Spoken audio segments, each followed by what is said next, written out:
Good morning. My name is Srihari Yamunan. I am a proud member of the New Jersey Orators, Piscataway Chapter 1. Today, I'm presenting in the category of declamation.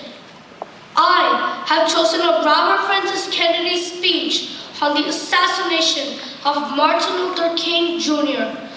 Robert Francis Bobby, also referred to by his initials RFK, was an American politician, a Democratic senator from New York, and a noted civil rights activist.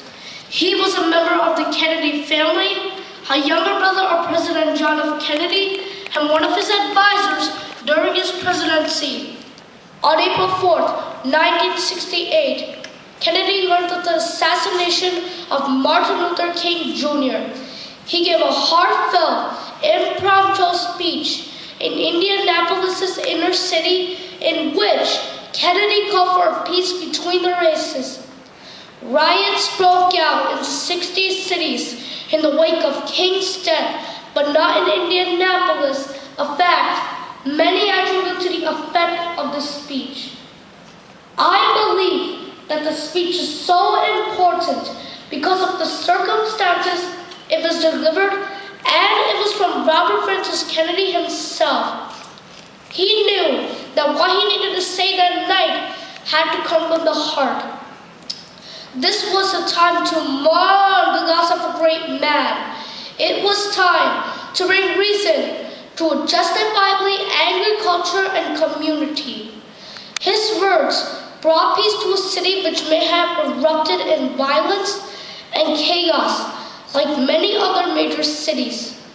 I chose this speech as speeches like this lift hearts in dark times, give hope in despair, refine the characters of men, inspire brave feats, give courage to the weary, and honor the dead. And now I present to you the speech that is listed as one of the greatest in American history. Ranked 17th by communication scholars in a survey of 20th century American speeches. Ladies and gentlemen, I am only going to talk to you for a minute or so this evening. I have some very sad news for all of you, and I think sad news for our fellow citizens and people who have peace all over the world, and that is that Martin Luther King was shot and killed tonight in Memphis, Tennessee. Martin Luther King dedicated his life to love and to justice between fellow human beings. He died in the cause of that effort. In this difficult day, in this difficult time for the United States, it's perhaps well to ask what kind of nation we are and what direction we want to move in.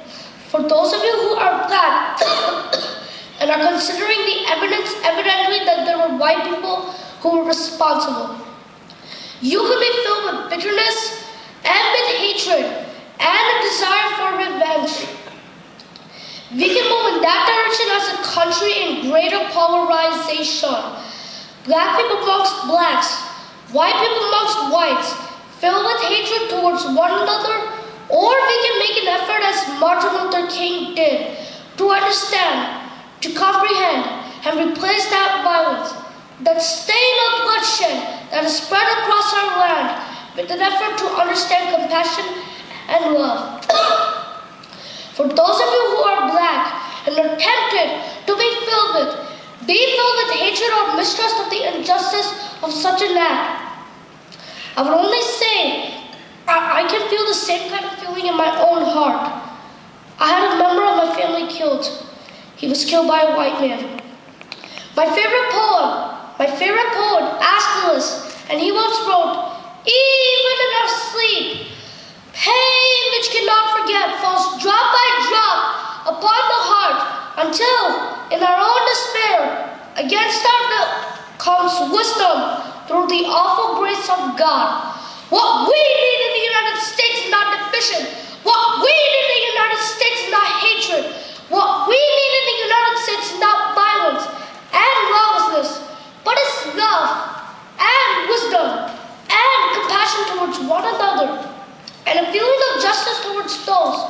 who suffer within our country, whether they be white, whether they be black. So I ask you tonight to return home, to say a prayer for the family of Martin Luther King, but more importantly, say a prayer for our own country, which all of us love. A prayer for understanding and the compassion of which I spoke. We will do well in this country. We will have difficult times. We've had difficult times in the past, and we will have difficult times in the future. It is not the end of violence. It is not the end of lawlessness, and it is not the end of disorder. But the vast majority of white people and the vast majority of black people want to live together, want to improve the quality of our life, and want justice for all of our human beings that abide in our land.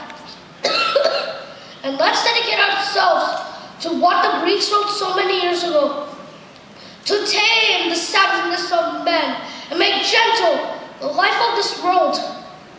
Let us dedicate ourselves to that and say a prayer for our country and for our people. Thank you.